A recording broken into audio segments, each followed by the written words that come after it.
चंपत राय और अनिल मिश्रा के बीच दूरी बढ़ गई है। दोनों के बीच मतभेद अब खुलकर सामने आ गए हैं। चढ़ावा चोरी की खबर सामने आने के बाद दोनों अपनी अपनी भूमिका को लेकर दे रहे सफाई। इस बीच आपको ये भी बता दें कि दोनों के द्वारा अलग अलग सफाइयां दी जा रही हैं। सामान्य संवाद भी लगभग बंद बताया जा रहा है। सूत्र के द्वारा ये दावा किया जा रहा है चोरी का पूरा मामला उजागर होने के बाद से दोनों की मुलाकात तक नहीं हुई है। चंपत राय ने 2 पत्र लिख करके हालांकि अपना पक्ष रखा था। पत्र में उन्होंने कहा कि चढ़ावा गणना व्यवस्था से संबंधित काम को लेकर कहा कि समझौता ट्रस्ट के सदस्य डॉक्टर अनिल मिश्रा और तत्कालीन बैंक शाखा प्रबंधक गोविंद मिश्रा के बीच हुआ था। इसी के साथ में आपको ये भी बता दें, दावा ये भी किया जा रहा है कि उन्हें समझौते की जानकारी तक नहीं मिली है। फिलहाल दोनों के बीच मुलाकात नहीं हुई है, कोई भी बात नहीं हुई है। हालांकि जो एसआईटी की टीम है वो अपना काम लगातार कर रही है। और आपको ये भी बता दें, इसी खबर के ऊपर ज्यादा जानकारी लेकर हमारे साथ हमारे सहयोगी विनोद मिश्रा जुड़ गए। विनोद, फिलहाल पूरा मामला क्या है? दोनों के बीच मुलाकात भी नहीं हुई है, इन्वेस्टिगेशन कहां तक पहुंची है, इसको लेकर भी जानकारी दीजिए।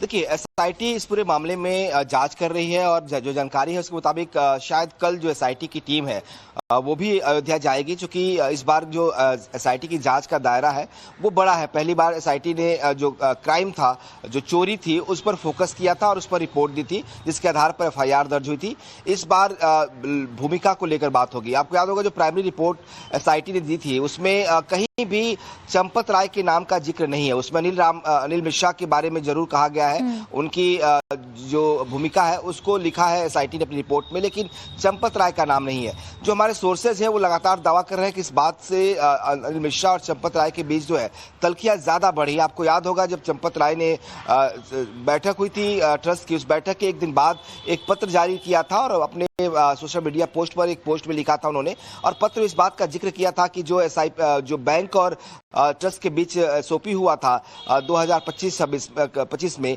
उसमें उनके हस्ताक्षर नहीं है, अनिल मिश्रा के हस्ताक्षर है। उनको बताया गया कि चूंकि वो ट्रस्ट के सर्वे सर्वा थे, महासचिव थे, लिहाजा सभी हस्ताक्षर उनके होने चाहिए थे, लेकिन उस पर उनके हस्ताक्षर नहीं हुए थे। और इस बारे में उनको जानकारी भी तब दी गई जब मामला का खुलासा हुआ। तो ये दिखाता है कि दोनों के बीच किस तरह की तल्खियां हैं। एक तरफ एसआईटी चंपत राय के नाम का जिक्र नहीं करती, दूसरी तरफ चंपत राय जब अपना पत्र जारी करते हैं उसमें वो एक तरह से सीधे तौर पर अनिल मिश्रा को आरोप जिम्मेदार ठहरा रहे हैं। और अब जो जानकारी है कि दोनों के बीच कोई बातचीत नहीं हो रही है, कोई संवाद नहीं है।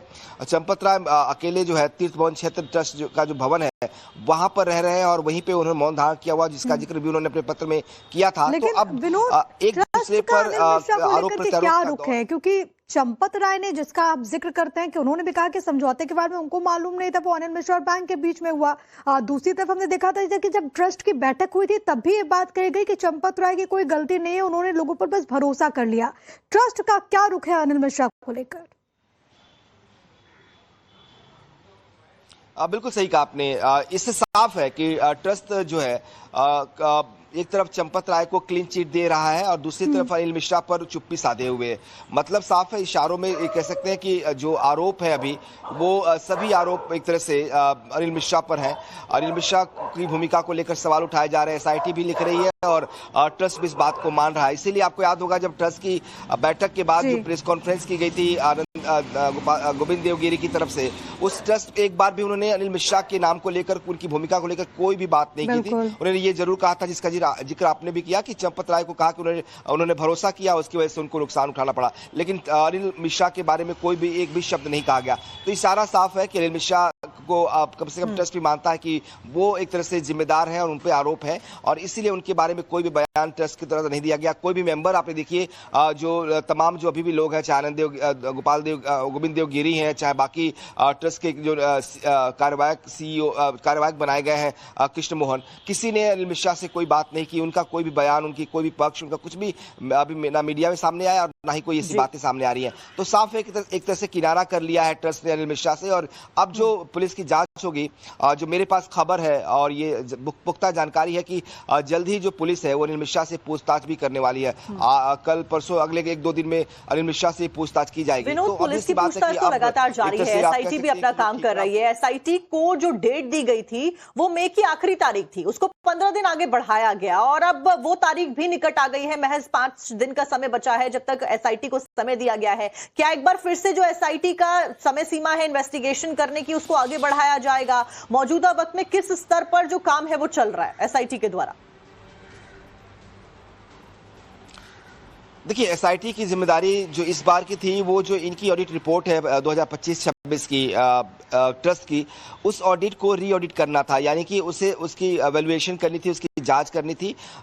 एक तो जिम्मेदारी उनकी ये थी, दूसरी जो ट्रस्ट के मेंबर्स हैं उनकी भूमिका को भी रेखांकित करना था, उनकी भूमिका को भी उसमें नोट डाउन करना था। पहली बार वाले में सिर्फ क्राइम पर फोकस था, इस बार ट्रस्ट के मेंबर्स की भूमिका को लेकर सवाल थे और उस पर एसआईटी को अपनी रिपोर्ट देनी है। उसमें कमीशन खोरी के जो सवाल उठे उसका भी जवाबदेह हो सकता है, क्योंकि आपने देखा होगा कि ट्रस्ट ने एसआईटी ने सबसे जो शिकायतें थी वो मांगी थी और आम आदमी पार्टी के सांसद ने बाकायदा 11 शिकायतों का एक पूरा डेटा दिया था कि कैसे जमीनों की खरीद फरोख्त में जो है घोटाला हुआ, कैसे उसमें स्कैम हुए, तो उसकी भी जांच करनी है एसआईटी को। समय सीमा 15 दिन उन्होंने मांगी थी, 15 दिन दी गई थी। उम्मीद की जा रही है कि इस 15 दिन के अंदर एसआईटी अपनी दूसरी रिपोर्ट सबमिट जो करेगी और यही फाइनल रिपोर्ट होगी और इस रिपोर्ट के आधार पर कुछ बड़ी कार्रवाई की बात की जा रही है। तो अब देखना होगा कि बड़ी कार्रवाई किसके खिलाफ होती है। जो अभी तक जिस तरह के सर्कमस्टेंसेस दिखाई दे रहे हैं, जिस तरह की कहानियां सामने आ रही है, माना जा रहा है कि अनिल मिश्रा को भी आरोपी बनाया जा सकता है। तो उम्मीद अब इंतजार करना होगा हमें एसआईटी की ये दूसरी बड़ी रिपोर्ट बात का। आप कह रहे उस हैं रिपोर्ट में कि शायद अभी अनिल तक मिश्रा को जो भी स्थिति और आरोपी कम से कम ट्रस्ट का जो रुख रहा है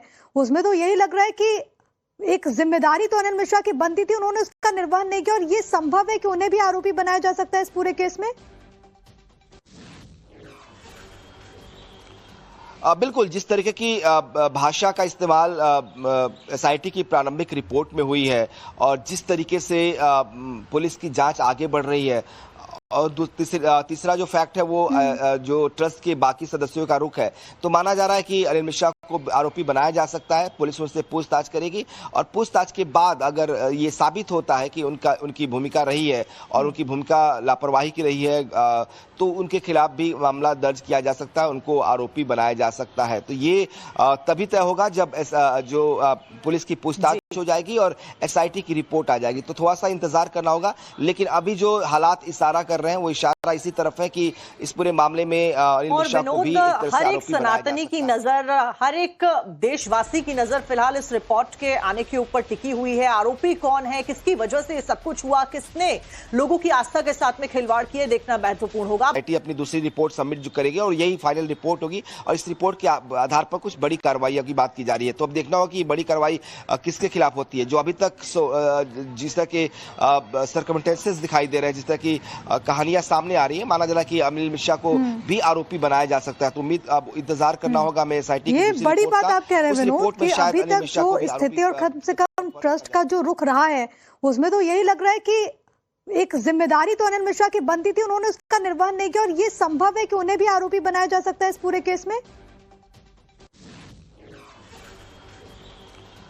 बिल्कुल, जिस तरीके की भाषा का इस्तेमाल एसआईटी की प्रारंभिक रिपोर्ट में हुई है और जिस तरीके से पुलिस की जांच आगे बढ़ रही है और तीसरा जो फैक्ट है वो जो ट्रस्ट के बाकी सदस्यों का रुख है, तो माना जा रहा है कि अनिल मिश्रा को आरोपी बनाया जा सकता है। पुलिस उनसे पूछताछ करेगी और पूछताछ के बाद अगर ये साबित होता है कि उनकी भूमिका रही है और उनकी भूमिका लापरवाही की रही है, तो उनके खिलाफ भी मामला दर्ज किया जा सकता है, उनको आरोपी बनाया जा सकता है। तो ये तभी तय होगा जब जो पुलिस की पूछताछ हो जाएगी और एसआईटी की रिपोर्ट आ जाएगी। तो थोड़ा सा इंतजार करना होगा, लेकिन अभी जो हालात इशारा कर रहे हैं वो इशारा इसी तरफ है कि इस पूरे मामले में अनिल मिश्रा को भी हर एक सनातनी की नजर, हर एक देशवासी की नजर फिलहाल इस रिपोर्ट के आने के ऊपर टिकी हुई है। आरोपी कौन है, किसकी वजह से ये सब कुछ हुआ, किसने लोगों की आस्था के साथ में खिलवाड़ किए, देखना महत्वपूर्ण होगा।